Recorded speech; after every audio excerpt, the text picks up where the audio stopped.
हमारा आज का यह वीडियो उत्तराखंड बोर्ड के कक्षा 9 के विद्यार्थियों के लिए है जो इस वर्ष परीक्षा देने वाले हैं। तो आज के इस वीडियो में हम कक्षा 9 हिंदी के काव्य खंड से महत्वपूर्ण प्रश्न उत्तर यहाँ पर बताने वाले हैं, तो जो कि परीक्षा में आ सकते हैं। वो इम्पोर्टेंट क्वेश्चन है उत्तराखंड बोर्ड कक्षा 9 हिंदी के। तो आइए देखते हैं प्रश्न उत्तर। कक्षा 9 हिंदी में जो पहले कवि हैं वो हैं कबीर जी, उनकी साखियां हैं। तो उसमें 3 जो प्रश्न है वो इम्पोर्टेंट हैं। मानसरोवर से कवि का क्या आशय है, और कवि ने सच्चे प्रेमी की क्या कसौटी बताई है, और तीसरा है इस संसार में सच्चा संत कौन कहलाता है। आइए इन प्रश्नों के उत्तर देखते हैं। पहला प्रश्न है मानसरोवर से कवि का क्या आशय है। तो इसका उत्तर हो जाएगा मानसरोवर से कवि का आशय मन रूपी पवित्र सरोवर से है, जिसमें स्वच्छ विचार रूपी जल भरा है।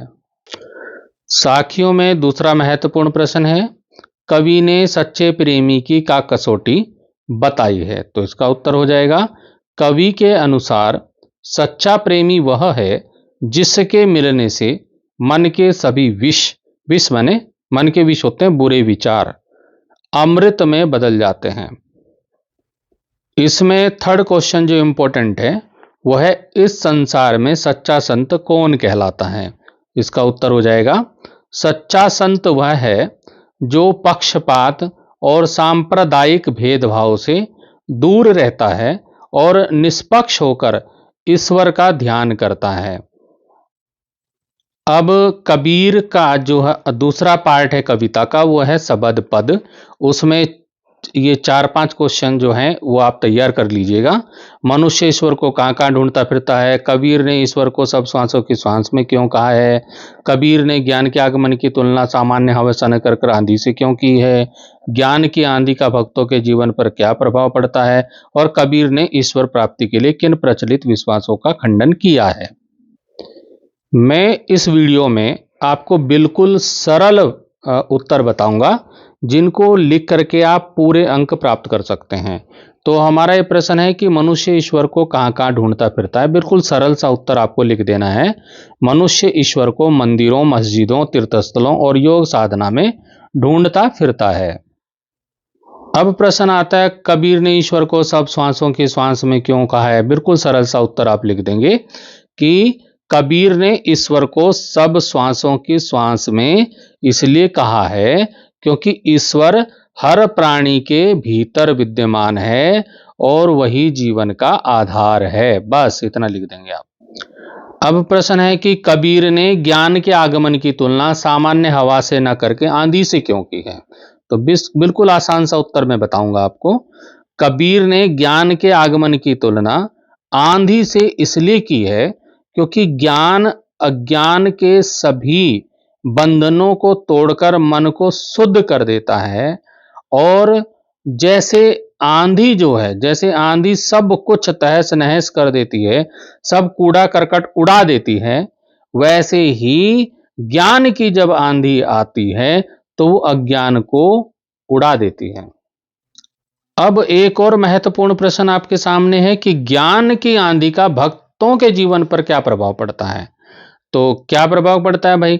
ज्ञान की आंधी भक्तों के मन के सभी भ्रमों और संदेहों को दूर कर देती है, मतलब उनके अज्ञान को समाप्त कर देती है और उन्हें ईश्वर की सच्ची भक्ति का मार्ग दिखाती है।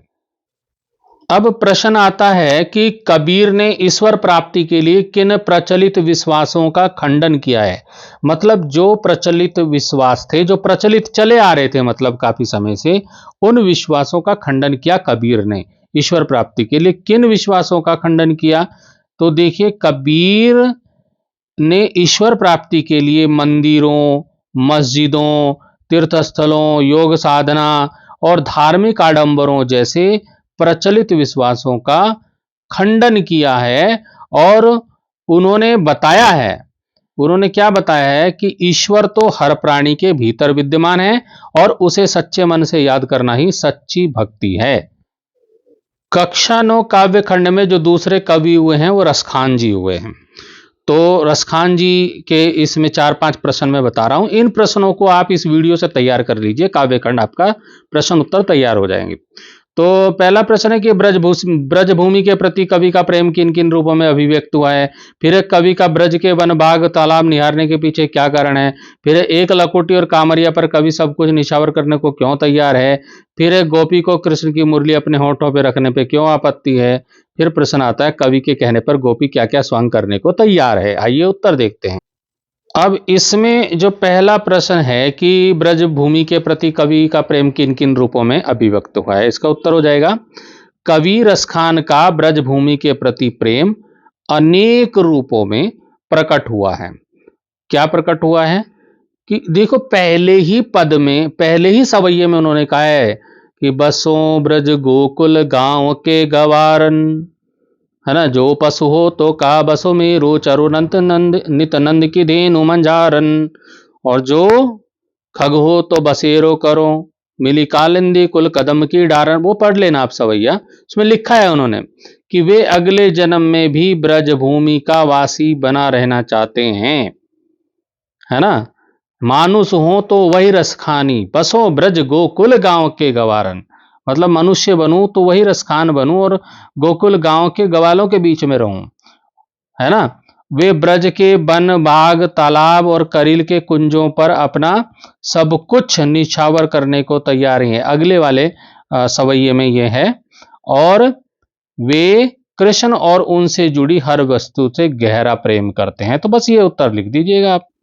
इसी में दूसरा प्रश्न आता है कि कवि का ब्रज के वन बाग तालाब निहारने के पीछे क्या कारण है। तो कवि का ब्रज के वन बाग और तालाब निहारने के पीछे का कारण यह है कि वे इन स्थानों पर श्री कृष्ण की लीलाओं का स्मरण करना चाहते हैं, मतलब उनको याद करना चाहते हैं। वे उन स्थानों को देखकर कृष्ण के साथ बिताए गए पलों को याद करना चाहते हैं। अगला प्रश्न इसमें आ जाता है कि एक लकोटी और कामरिया पर कवि सब कुछ न्यौछावर करने को क्यों तैयार है। तो इसका उत्तर इस प्रकार से हो जाएगा कि कवि कृष्ण की लाठी और कंबल पर अपना सब कुछ न्यौछावर करने को तैयार हैं, क्योंकि ये वस्तुएं कृष्ण से जुड़ी हुई हैं और कवि के लिए अत्यंत प्रिय हैं। वे कृष्ण के प्रति अपने अटूट प्रेम को व्यक्त करना चाहते हैं। बस हो गया उत्तर।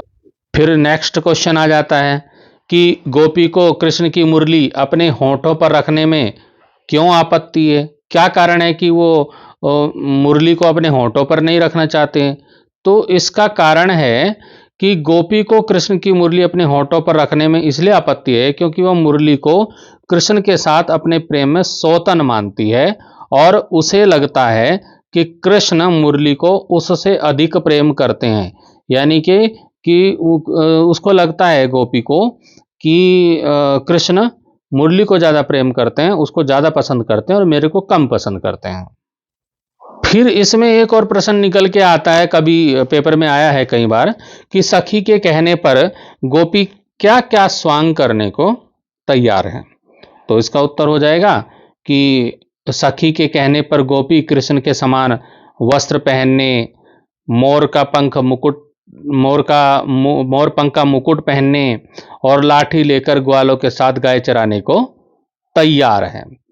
और वह, मतलब कहने का मतलब है कि वह कृष्ण का हर रूप धारण करने को तैयार है, लेकिन वह कृष्ण की मुरली को अपने होठों पर रखने को तैयार नहीं है। इसमें एक सवैया दिया गया है कि मोर पखा सिर ऊपर राखियों, गुंज की माल गरे पहरूंगी, ओढ़ी पीतंबर ले लकुटी गोधनी स्वार ग्वारनी संग फिरोंगी, वह भाव तो मोही मेरे रसखानी, सो तेरे कहे सब स्वांग करूंगी। पर या मुरली मुरलीधर की अधरान धरी अधरान धरूंगी। ये कहा है कि यह मुरली धर की, जो मुरली श्री कृष्ण की है, इसको मैं होठों पे धारण नहीं करूंगी। अब हमारे पास अगले कवि आ जाते हैं, माखन लाल चतुर्वेदी जी, और इनकी कविता है कैदी और कोकिला। बहुत महत्वपूर्ण कविता है, प्रश्न इससे जरूर पूछे जाते हैं। इसमें है कोयल की कूक सुनकर कवि की क्या प्रतिक्रिया थी, किस शासन की तुलना तम के प्रभाव से की गई है और क्यों की गई है। फिर प्रश्न आता है कि कैदी और कोकिला कविता के आधार पर पराधीन भारत की जेलों में दी जाने वाली यंत्रणाओं का वर्णन कीजिए। और फिर आता है कि अर्धरात्रि में कोयल की चीख से कवि का क्या अंदेशा है। फिर है कवि को कोयल से ईर्ष्या क्यों हो रही है। फिर है हथकड़ियों को गहना क्यों कहा गया है। हथकड़ियों को गहना क्यों कहा गया है। तो हमारा पहला प्रश्न है कि कोयल की कूक सुनकर कवि की क्या प्रतिक्रिया थी। तो इसका उत्तर आप देखिए इस प्रकार से लिख सकते हैं कि कोयल की कूक सुन करके कवि को अनेक आशंकाएं होती हैं। उसे लगता है कि कोयल कोई नया संदेश लेकर आई है। उसे कोयल की कूक में वेदना और पीड़ा का अनुभव होता है। कवि को लगता है कि कोयल स्वतंत्रता सेनानियों की पीड़ा को, दर्द को व्यक्त कर रही है। एक और महत्वपूर्ण प्रश्न आता है कि किस शासन की तुलना तम के प्रभाव से की गई है और क्यों। तो उस समय ब्रिटिश शासन था, अंग्रेजों की हुकूमत थी हमारे देश में। तो ब्रिटिश शासन की तुलना तम के प्रभाव से की गई है। पहले प्रश्न का उत्तर हो जाएगा कि ब्रिटिश शासन की तुलना तम के प्रभाव से की है। अब क्यों? क्योंकि ब्रिटिश शासन अन्याय और अत्याचार से भरा हुआ था। जो ब्रिटिश जो थे, अंग्रेज थे, वो भारतीयों पर अत्याचार और अन्याय करते थे। और क्या करते थे? वे भारतीय स्वतंत्रता सेनानियों पर अनेक प्रकार के अत्याचार कर रहे थे। जिस प्रकार अंधकार में कुछ दिखाई नहीं देता, उसी प्रकार ब्रिटिश शासन में न्याय और स्वतंत्रता का अभाव था। इसलिए ब्रिटिश शासन की तुलना तम अर्थात अंधकार से की गई है। यह इसका बेस्ट उत्तर है। फिर इसमें महत्वपूर्ण प्रश्न आता है कि कैदी और कोकिला कविता के आधार पर पराधीन भारत की जेलों में दी जाने वाली यंत्रणाओं का वर्णन कीजिए। जो सजाएं जो दी जाती थी उनको, उसका वर्णन करना है। तो उसका उत्तर हो जाएगा कि पराधीन भारत, पराधीन मतलब जब गुलाम थे भारत, गुलाम भारत की जेलों में स्वतंत्रता सेनानियों को अनेक प्रकार की यंत्रणाएं दी जाती थी, सजाएं दी जाती थी। उन्हें काल कोठरियों में रखा जाता था, जहां न हवा आती थी और न रोशनी आती थी। उन्हें पेट भर खाना भी नहीं दिया जाता था। उनसे पशुओं की तरह काम करवाया जाता था और उन्हें तरह तरह से प्रताड़ित किया जाता था, पीड़ा पहुंचाई जाती थी। फिर प्रश्न आता है कि अर्धरात्रि में कोयल की चीख से कवि को क्या अंदेशा है। तो इसका उत्तर हो जाएगा कि अर्धरात्रि में कोयल की चीख से कवि को अंदेशा है कि कोयल कोई महत्वपूर्ण संदेश लेकर आई है। उसे लगता है कि कोयल स्वतंत्रता सेनानियों की पीड़ा को व्यक्त कर रही है और उन्हें क्रांति का आह्वान करने को प्रेरित कर रही है। अब प्रश्न आता है कि कवि को कोयल से ईर्ष्या क्यों हो रही है, क्यों जलन हो रही है भाई। तो कवि को कोयल से ईर्ष्या इसलिए हो रही है क्योंकि कोयल स्वतंत्र है और वह अपनी इच्छा अनुसार कहीं भी उड़ सकती है। जबकि कवि जेल में कैद है, जेल में बंद है और वह अपनी इच्छा से कुछ भी नहीं कर सकता है।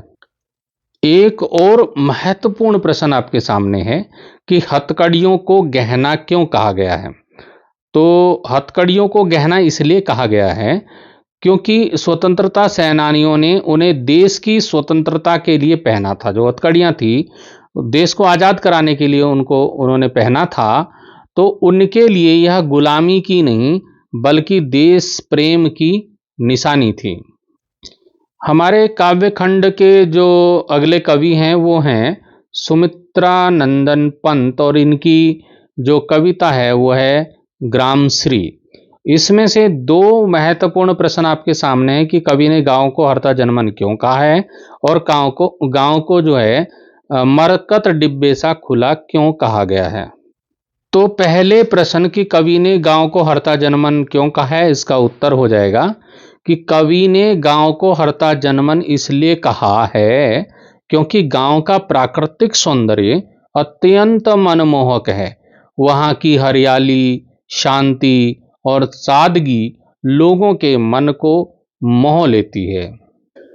अब इसमें दूसरा प्रश्न है कि गांव को मरकत डिब्बे सा खुला क्यों कहा गया है?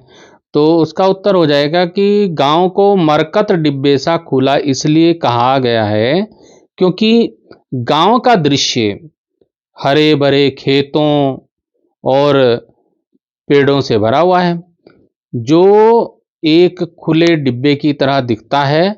मरकत एक प्रकार का हरा रत्न होता है और गांव की हरियाली भी उसी रत्न की तरह मनमोहक लग रही है। हमारे अगले कवि हैं सर्वेश्वर दयाल सक्सेना जी। इन्होंने कविता लिखी है मेघ आए। तो इसमें प्रश्न है इंपॉर्टेंट, 4 प्रश्न हैं। बादलों के आने पर प्रकृति में जिन गतिशील क्रियाओं को कवि ने चित्रित किया है उन्हें लिखिए। लता ने बादल रूपी मेहमान को किस तरह और देखा और क्यों देखा? मेघ रूपी मेहमान के आने से वातावरण में क्या परिवर्तन हुए? मेघों के लिए बन ठन के संवर के आने की बात क्यों की गई है? तो इसमें जो पहला प्रश्न है कि बादलों के आने पर प्रकृति में किन गतिशील क्रियाओं को कवि ने चित्रित किया उन्हें लिखिए, तो इसको आप विस्तार से लिख सकते हैं। मैं थोड़ा सा आपको बताने की प्रयास कर रहा हूं यहाँ पे कि बादलों के आने पर प्रकृति में निम्नलिखित गतिशील क्रियाएं चित्रित की गई हैं। क्या क्या हुआ बादलों के आने से? एक तो हवा का तेज चलना, मतलब हवा तेज चलने लगी। दूसरा जो है पेड़ों का झुकना और झूमना, पेड़ झुकने और झूमने लगे। नदी का लहराना, नदी ठिठक के लहरा के चलने लगी। बिजली का चमकना, मतलब आसमान में बिजली चमकती है ना। और उसके बाद क्या हुआ? उसके बाद बारिश का होना, उसके बाद बारिश होने लगी। तो ये घटनाएं हो गई, इनको इनके बारे में आपको लिखना है। फिर इसमें अगला जो प्रश्न आता है वो कि लता ने बादल रूपी मेहमान को किस तरह से देखा और क्यों देखा? तो लता ने बादल रूपी मेहमान को किवाड़ की ओट से छिपकर तिरछे देखा। ध्यान दीजिएगा कि लता ने बादल रूपी मेहमान को किवाड़ की ओट में, यानी कि किवाड़ के पीछे से छिपकर तिरछे से देखा, क्योंकि वह बादल रूपी मेहमान का इंतजार कर रही थी। वो बादल रूपी मेहमान की क्या थी? नायिका थी, हीरोइन थी। और बादल क्या थे? वो क्या थे? मेहमान के समान थे और नायक थे, हीरो थे। तो और वह मेहमान से शर्मा भी रही थी। अगला महत्वपूर्ण प्रश्न है आपके लिए कि मेघ रूपी मेहमान के आने से वातावरण में क्या परिवर्तन हुए? तो क्या परिवर्तन हुए? मेघ रूपी मेहमान के आने से, मतलब बादलों के आने से वातावरण में क्या परिवर्तन हुए? निम्नलिखित परिवर्तन हुए। हवा ठंडी हो गई। दूसरा, आकाश बादलों से भर गया। तीसरा, बिजली चमकने लगी। और चौथा, बारिश होने लगी। और इससे क्या हुआ? प्रकृति में ताजगी आ गई, 5वां नंबर। फिर प्रश्न आता है कि मेघों के लिए बन ठन के संवर के आने के लिए की बात क्यों कही गई है? तो इसका उत्तर हो जाएगा कि मेघों के लिए बन ठन के संवर के आने की बात इसलिए कही गई है क्योंकि मेघ बहुत सुंदर और आकर्षक लग रहे हैं। वे ऐसे लग रहे हैं जैसे कोई मेहमान सज धज के आया हो। कक्षा 9 काव्यखंड से जो अंतिम जो कवि हैं वो है राजेश जोशी। उनकी कविता है बच्चे काम पर जा रहे हैं। इसमें से 2 प्रश्न में महत्वपूर्ण बता रहा हूं आपको। सुविधा और मनोरंजन के उपकरणों से बच्चे क्यों वंचित हैं? और बच्चों का काम पर जाना धरती के एक बड़े हादसे के समान क्यों है? तो इन प्रश्नों के उत्तर अभी देखते हैं। और आप मेरे चैनल संजीव कुमार कोहली को अवश्य सब्सक्राइब कीजिएगा और जो वीडियो आते हैं उनको अपने दोस्तों में भी शेयर कीजिएगा। तो हमारा इसमें पहला प्रश्न है कि सुविधा और मनोरंजन के उपकरणों से बच्चे क्यों वंचित हैं? तो इसका उत्तर हो जाएगा कि सुविधा और मनोरंजन के उपकरणों से बच्चे इसलिए वंचित हैं क्योंकि उन्हें बाल श्रम करना पड़ता है, मजदूरी करनी पड़ती है।